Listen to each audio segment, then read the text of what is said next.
ይህንን አይቶ አለማድረግ የማይቻል ነው። ጥራት፣ ቅልጥፍና እንዲሁም ደግሞ ዘመናዊነት መገለጫችን የሆነው ቴምር ሪል ስቴቶች ነን። አሁን የምገኘው ሳር ቤት ሳይት ላይ ሲሆን እዚህ ሳይታችን ላይ የገዛችሁን ደንበኞቻችን እንኳን ደስ ያላችሁ። ግንባታውን አጠናቀን ለማስረከብ ጥቂት ጊዜያቶች ብቻ ቀርተውናል። እዚህ ሳይት ላይ ላመለጣችሁ ደንበኞቻችን በመገናኛ ዲያስፖራ አደባባይ ወይም ደግሞ ጫካ ፕሮጀክት በሚወስደው መንገድ ላይ የመኖሪያ ቤቶችን ከባለ 1 እስከ ባለ 3 መኝታ ይዘንላችሁ ቀርበናል። ልክ እንደዚህኛው ሳይታችን 40%ን አሁን ላይ ከፍላችሁ 60%ን ቤቱን ስትረከቡ የምትከፍሉበትን እድል አመቻችተናል። ባለ 1 መኝታ በ3 ሚሊዮን ብር፣ ባለ 2 መኝታ በ4 ሚሊዮን 300 ሺህ ብር፣ ባለ 3 መኝታ በ5 ሚሊዮን 600 ሺህ ብር ቅድሚያ 40%ን ከፍላችሁ 60%ን ደግሞ ቤቱን ስትረከቡ ሊያውም ደግሞ ከ10% ቅናሽ ጋር ማለት ነው። ይሄንን እድል መጠቀም ትችላላችሁ። በአንዴ ለምትከፍሉ ደንበኞቻችን ደግሞ የ35% ቅናሽ አድርገን ባለ 1 መኝታውን በ4 ሚሊዮን 800 ሺህ ብር፣ ባለ 2 መኝታውን በ7 ሚሊዮን 300 ሺህ ብር እንዲሁም ደግሞ ባለ 3 መኝታውን ደግሞ በ9 ሚሊዮን 700 ሺህ ብር ጠቅላላ ክፍያ መግዛት ትችላላችሁ። 40% በአንዴ መክፈል ለማትችሉ እንዲሁም ደግሞ ሙሉ ክፍያውን በአንዴ መክፈል ለማትችሉ ደግሞ 20% ቅድመ ክፍያ ወይም ደግሞ ከ1 ሚሊዮን 400 ሺህ ብር ቅድመ ክፍያ ጀምሮ በመክፈል የዚህ ድል ተጠቃሚ መሆን ትችላላችሁ። ለበለጠ መረጃ ከታች ባለው ስልክ ይደውሉ።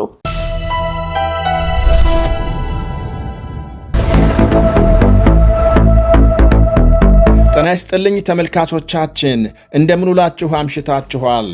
በኔፓል የጎርፍ አደጋም የጠፉ ሰዎችን ፍለጋ ተጠናክሮ ሲቀጥል የአሜሪካና የእንግሊዝን ጨምሮ ከ600 በላይ የውጭ ዜጎች የት እንደገቡ አልታወቀም። አንድ ከተማ በመሬት ናዳ ሙሉ በሙሉ መቀበሩ ይነገራል። በዝርዝር እናቀርባለን። የኢራን ውጭ ጉዳይ ሚኒስትር አባስ አራክቺ ለመንግስታቱ ድርጅት ደብዳቤ መጻፋቸው ተነገረ። አንድም የአሜሪካንን ማዕቀቦች እንዲያወግዝ፣ በሌላ በኩል አሜሪካም ከኢራን ጋር የሚሰሩ ሀገሮችን ማስፈራራት እንድታቆም የዚህ ወሳኝ የተባለ ደብዳቤ ቅጂ ደርሶናል። አሜሪካና ኢራንን በማሸማገል የምትታወቀው ፓኪስታን የአሜሪካንን ማዕቀብ ውድቅ አድርጋ ከኢራን ጎን መቆሟ ቴሄራንን ሲያስፈነጥዝ ለአንዳንድ ወገኖች እንግዳ ስሜት ፈጥሯል። ሌሎች መረጃዎችም ደርሰውናል። አብራችሁን እንድትቆዩ ጋብዛለሁ።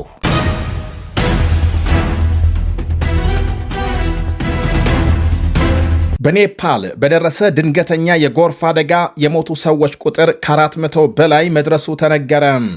ኔፓልን ከቲቤት በሚያዋስነው ድንበር ላይ በደረሰ በዚህ የጎርፍ አደጋ ከ1000 በላይ ሰዎች የጠፉ ሲሆን ከ600 በላይ የሚሆኑት የውጭ ቱሪስቶች መሆናቸው ታውቋል።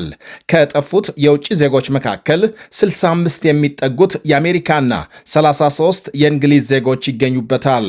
አብዛኞቹ የጠፉት የህንድ ዜጎች ናቸው ተብሏል። ቢያንስ 300 የሚጠጉ ህንዳውያን የገቡበት አልታወቀም። 100 የቻይና፣ 53 የዩክሬን፣ 51 የማሌዥያ፣ 34 የአውስትራሊያና 24 የካናዳ ዜጎች ከጠፉት መካከል ናቸው። በጎርፉና በመሬት ናዳ አንድ ከተማ ሙሉ በሙሉ መቀበሩ ይነገራል። ከመሬት ናዳው አስቀድሞ የመሬት መንቀጥቀጥ ተከስቶ እንደነበር ባለስልጣናት ገልጸዋል። የበረዶ ግግር ናዳም ለጎርፉ መከሰት አንደኛው ምክንያት ነው ይላሉ ሳይንቲስቶች። የጠፉ ሰዎችን ፍለጋ ሰፊ የነፍስ አድን ሥራ እየተካሄደ መሆኑን ዘገቦች አመልክተዋል። የኢራን ውጭ ጉዳይ ሚኒስትር አባስ አራክቺ የተባበሩት መንግስታት ድርጅት ጸጥታው ጥበቃ ምክር ቤትና አባል ሀገራት አሜሪካ በኢራን ላይ የጀመረችውን አዲስ የኢኮኖሚ ጦርነት ውድቅ እንዲያደርጉ ጥሪ አቀረቡ። ዋሽንግተን ሌሎች ሀገራት ጭምር ከቴሄራን ጋር ያላቸውን ህጋዊ የኢኮኖሚ ግንኙነት እንዲያቋርጡ እያስገደደች ነው ሲሉ ሚኒስትሩ ከሰዋል። ሚኒስትር አራክቺ ለተባበሩት መንግስታት ድርጅት ዋና ጸሐፊ አንቶኒዮ ጉቴሬዝ ለጸጥታው ምክር ቤት ፕሬዝዳንትና ለአባል ሀገራት በላኩት ደብዳቤ አሜሪካ በቅርቡ የጣለቻቸው ማዕቀቦች የራሷን ፖሊሲዎች በሉዓላዊ ሀገራት ላይ ለመጫን እየተደረገ ሙከራ ነው ብለዋል። ተመድ እነዚህን እርምጃዎች እንዲያወግዝ እውቅና ከመስጠት ወይም ከተግባራዊነት እንዲቆጠብና ዋሽንግተን ከኢራን ጋር የኢኮኖሚ ግንኙነት ባላቸው ሀገራት ላይ የምታደርገውን ዛቻና አስገዳጅ እርምጃዎች እንድታቆም ተጽዕኖ እንዲያደርግ አሳስበዋል። ሚኒስትሩ በዚሁ ደብዳቤያቸው የአሜሪካ ዘመቻ ዋና ዓላማም ሀገራትና ተቋማትን ማዕቀቦች ለመጣል በመዛትና የአሜሪካንን የፋይናንስ ስርዓት እንዳይጠቀሙ በመከላከል ከኢራን ጋር ያላቸውን ህጋዊ የኢኮኖሚ ግንኙነት ማቋረጥ እንደሆነ ገልጸዋል።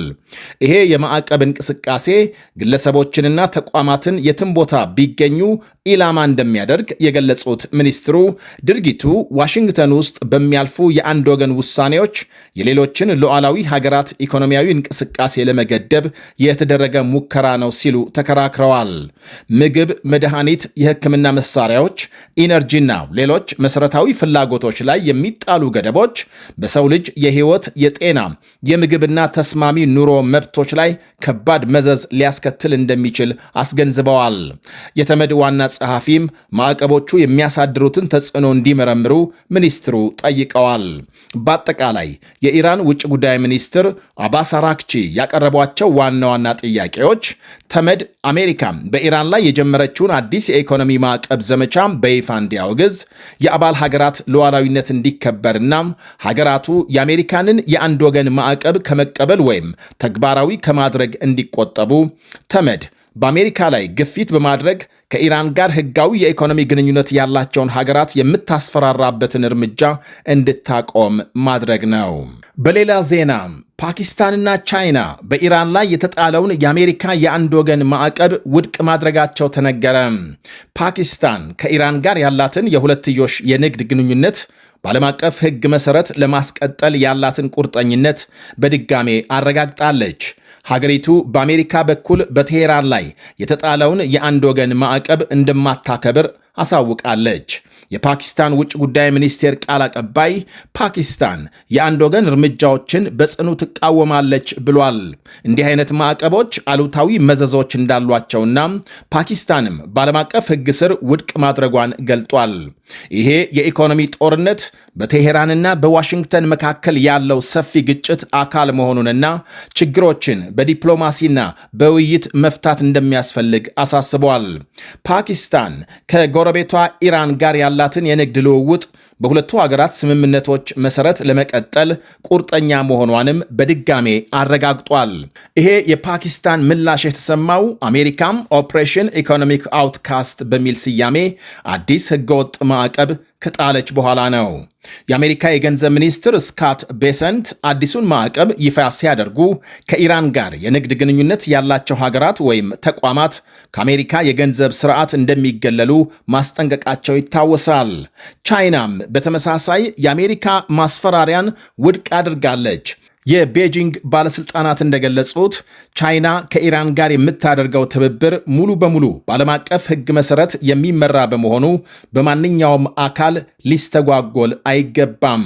ሩሲያም በበኩሏም ህገወጥ ማዕቀቦችን ለመመከት ከኢራን ጋር በጋራ እንደምትሰራም የሀገሪቱ ውጭ ጉዳይ ሚኒስቴር አስታውቋል።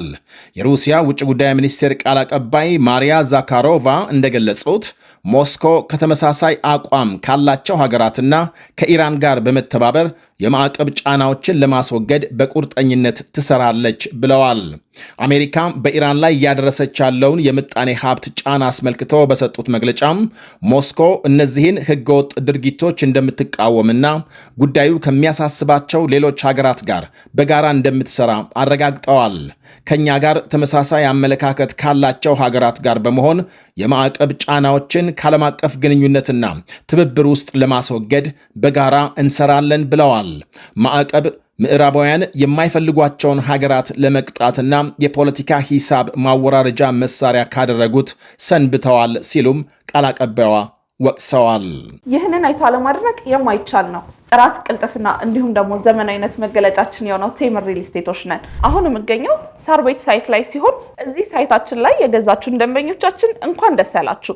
ግንባታውን አጠናቀን ለማስረከብ ጥቂት ጊዜያቶች ብቻ ቀርተውናል። እዚህ ሳይት ላይ ላመለጣችሁ ደንበኞቻችን በመገናኛ ዲያስፖራ አደባባይ ወይም ደግሞ ጫካ ፕሮጀክት በሚወስደው መንገድ ላይ የመኖሪያ ቤቶችን ከባለ 1 እስከ ባለ 3 መኝታ ይዘንላችሁ ቀርበናል። ልክ እንደዚህኛው ሳይታችን 40%ቱን አሁን ላይ ከፍላችሁ 60%ቱን ቤቱን ስትረከቡ የምትከፍሉበትን እድል አመቻችተናል። ባለ 1 መኝታ በ3 ሚሊዮን ብር፣ ባለ 2 መኝታ በ4 ሚሊዮን 300 ሺህ ብር፣ ባለ 3 መኝታ በ5 ሚሊዮን 600 ሺህ ብር ቅድሚያ 40%ቱን ከፍላችሁ 60%ቱን ደግሞ ቤቱን ስትረከቡ ሊያውም ደግሞ ከ10% ቅናሽ ጋር ማለት ነው። ይሄንን እድል መጠቀም ትችላላችሁ። በአንዴ ለምትከፍሉ ደንበኞቻችን ደግሞ የ35% ቅናሽ አድርገን ባለ 1 መኝታውን በ4 ሚሊዮን 800 ሺህ ብር፣ ባለ 2 መኝታውን በ7 ሚሊዮን 300 ሺህ ብር እንዲሁም ደግሞ ባለ 3 መኝታውን ደግሞ በ9 ሚሊዮን 700 ሺህ ብር ጠቅላላ ክፍያ መግዛት ትችላላችሁ። 40% በአንዴ መክፈል ለማትችሉ እንዲሁም ደግሞ ሙሉ ክፍያውን በአንዴ መክፈል ለማትችሉ ደግሞ 20% ቅድመ ክፍያ ወይም ደግሞ ከ1 ሚሊዮን 400 ሺህ ብር ቅድመ ክፍያ ጀምሮ በመክፈል የዚህ ድል ተጠቃሚ መሆን ትችላላችሁ። ለበለጠ መረጃ ከታች ባለው ስልክ ይደውሉ።